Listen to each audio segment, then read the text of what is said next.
Hello అండి అందరికీ. ఈరోజు అయితే నాకు ఎగ్ కర్రీ అయితే తినాలనిపించింది. అందుకని చెప్పేసి ఇదిగో 3 గుడ్లు అయితే తెచ్చుకున్నాను. గుడ్లు తెచ్చేసుకొని నీట్గా ఉడకబెట్టేసుకొని పైన తొక్క అయితే తీసేసాను. చిన్న కళాయి అయితే పెట్టేసుకొని ఆయిల్ వేసాను. ఆయిల్ కొంచెం వేడయ్యాక ఈ గుడ్లు కూడా అందులో వేసేసాను. గుడ్లు ఫ్రై అయ్యాక కొంచెం కలర్ రావడం కోసమని పైనుంచి కొంచెం పసుపు అయితే చల్లాను. కొంచెం అయితే అటు ఇటు అయితే కలిపాను. ఫ్రై చేయకుండా ఎగ్స్ కర్రీ చేస్తే కొంచెం ఆ ఎగ్ స్మెల్ అనిపిస్తుంది అనమాట. ఇలా ఫ్రై చేసుకున్నాం అనుకోండి నీట్గా బాగుంటుంది అనమాట. అయితే కొంచెం ఒక 2 మినిట్స్ అలా ఉంచేయడం వల్ల అది బాగా పట్టేసింది కళాయికి. ఇంకొచ్చేసి ఒక చేత్తో నా ఫోన్ పట్టుకున్నాను, ఒక చేత్తో కలుపుతున్నాను కాబట్టి కళాయి పట్టుకోకుండా తీయడానికి కొంచెం అయితే కష్టమైంది. ఎగ్స్ అయితే తీసుకున్నాక ఇదిగోండి ఆయిల్లో ఉల్లిపాయలు ఇంకా పచ్చిమిర్చి కరివేపాకు వేసేసాను. అలాగే ఇందులో వచ్చేసి అల్లము జీలకర్ర వెల్లుల్లి పచ్చిమిర్చి పేస్ట్ చేసేసి ఆ పేస్ట్ కూడా వేసాను అనమాట. అది మధ్యలో వేస్తే పచ్చివాసనలో వచ్చేస్తుంది అనేసి తాలింపులోనే వేసేసుకున్నాను.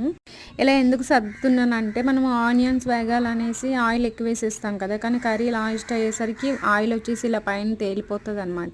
అలా మొత్తం సర్దితే తొందరగా ఫ్రై అవుతుందని అలా అయితే సర్దా. చూసారా, ఒక 10 మినిట్స్ అయ్యేసరికి ఇలా అయితే ఫ్రై అయిపోయావి.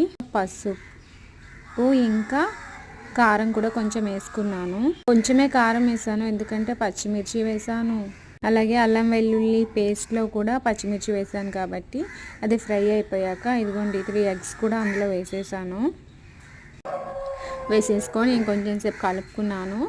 కొంచెం సాల్ట్ అయితే కొంచెం తక్కువ అనిపించింది, అందుకని మళ్ళీ కొంచెం సాల్ట్ వేసాను. సాల్ట్ వేసాక మరీ పొడి పొడిగా ఉండకుండా కొంచెం అంటే జస్ట్ కొంచెం నీళ్ళు అనమాట, కొంచెం నీళ్ళు అయితే వేసుకున్నాను. జస్ట్ ఒక 2 మినిట్స్ ఉంచేసరికి ఇదిగోండి ఇలా అయిపోయింది. అది ఉప్పు సరిపోక మళ్ళీ కొంచెం ఉప్పు అయితే వేసాను. ఆ గరం మసాలా ఉంది కదా, ఆ ముద్ద వేయడం వల్ల అయితే స్మెల్ అయితే అదిరిపోయింది.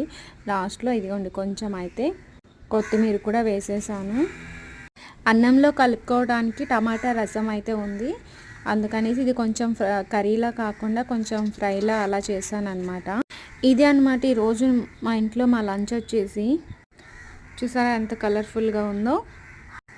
వీడియో నచ్చినట్లయితే లైక్ చేయండి, అలాగే సబ్స్క్రైబ్ కూడా చేసుకోండి. మంచి మంచి వంటలు అయితే నెక్స్ట్ నుంచి పెడతాను. ఓకేనా? థ్యాంక్ యూ అందరికీ. బాయ్.